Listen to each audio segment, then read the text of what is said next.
Today we're going to explore anatomy and facial planes, starting with the head using the Loomis method.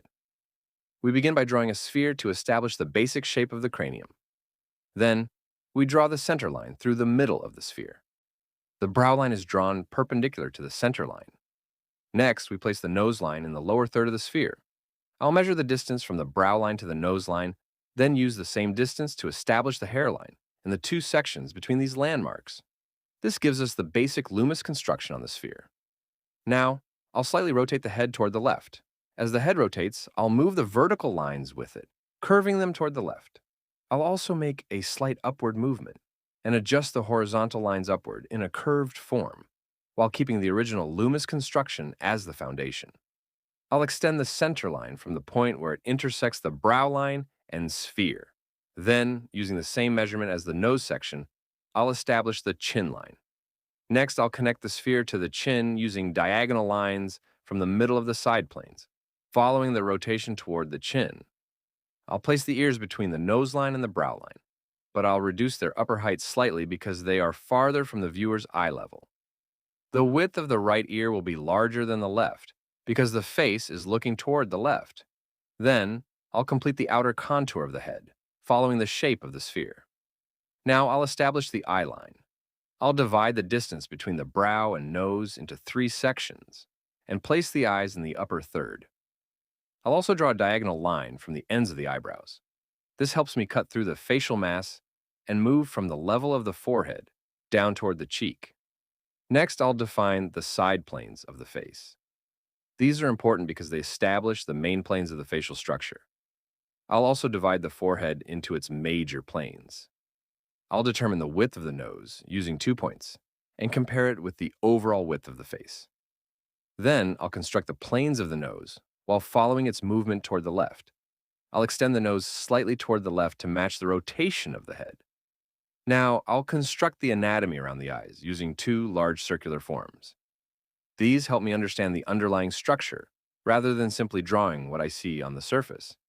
Next, I'll construct the nose, beginning with the wings of the nose, followed by the nostrils. The left nostril will appear slightly smaller because of the direction of the head. Then I'll work on the anatomy of the nose by separating the wings from the front cartilage structure. For the mouth, I'll divide the distance between the nose and chin into 2 halves. Then I'll divide the upper half into 2 more sections. I'll establish the distance between the nose and the upper lip, then draw the V shape of the center of the upper lip. After that, I'll define the thickness of the upper lip and determine the width of the mouth in relation to the nose. Then I'll construct the lower lip, making it slightly thicker, and define the anatomical structure surrounding the mouth. Now I'll connect the anatomy around the eyes, nose, and mouth. These structures are not isolated. They are connected through the underlying muscles and anatomical forms. The forms gradually come together around the sides of the mouth and create a slight raised area.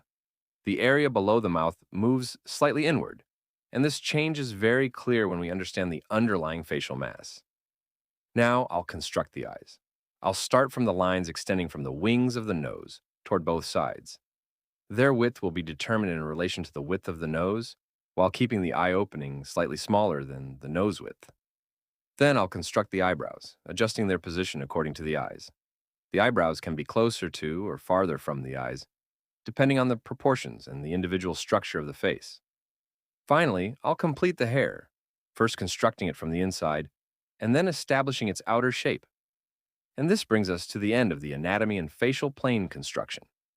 Understanding these planes will help us establish the light and shadow on a portrait without constantly depending on the reference image. More importantly, it gives us an understanding of the structure, which allows us to refine the drawing much more easily.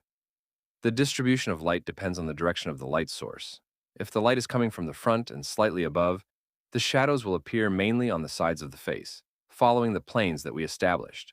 There will also be a shadow underneath the mouth because of the projection of the lower lip and the forms around the mouth, especially where the anatomical structures and muscles connect. We can also place darker shadows around the lower plane of the nose because of the way the nose projects from the face.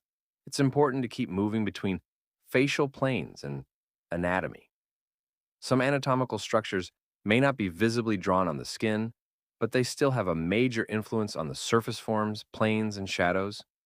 Once you understand the planes and anatomy and practice them consistently on portraits, you'll develop much better control over light, shadow, proportions, and facial construction.